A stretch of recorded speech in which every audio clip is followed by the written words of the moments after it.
Coba bayangkan, jika sebuah batu dilempar ke atas, batu itu pasti kembali jatuh ke bumi, karena di bumi ada medan gravitasi. Itulah gambaran manusia yang membangun hidupnya dengan cita-cita tinggi berdasarkan keinginannya sendiri, menyusun tujuan, mengejar capaian, dan merasa arah hidup berada sepenuhnya dalam kendalinya. Bahkan sampai menutup kesadaran kepada Allah sebagai sumber hidup dan penentu arah, hingga pada akhirnya seluruhnya dikembalikan kepada Allah. Hal ini ditegaskan Al-Quran dalam surat Al-Baqarah ayat 28 pada kalimat ilaihi roji'un. Kata ilaihi akar katanya ilah yang bermakna arah atau tujuan. Dalam bahasa Arab, ilah digunakan untuk menunjukkan arah fisik atau menuju suatu tempat. Al-Quran menggunakan ilah bukan sekedar arah fisik, tetapi arah tujuan kehidupan manusia. Sedangkan kata roji'un, akar katanya roja'a yang bermakna kembali. Dalam bahasa Arab, roja'a digunakan untuk kembali dari perjalanan, mengulang keadaan semula, atau mengembalikan barang. Dalam bahasa Al-Quran, roja'a bukan sekedar kembali pulang, tapi disertai kepastian. Dalam bahasa sehari-hari, kata kembali jika diartikan dengan pulang, maknanya bersifat emosional, opsional bisa kapan saja, bisa ditunda atau bahkan dibatalkan. Dalam makna Al-Quran,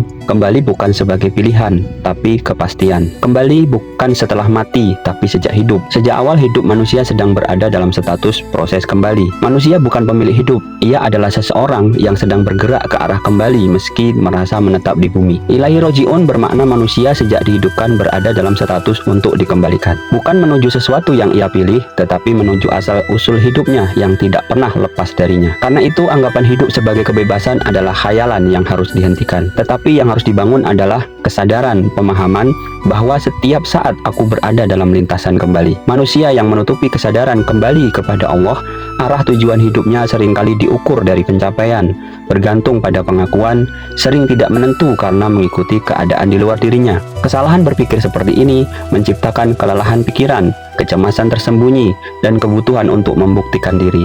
Manusia yang sadar bahwa setiap saat ia sedang kembali kepada Allah, tidak merancang arah hidupnya sendiri, melainkan menerimanya dari petunjuk Allah.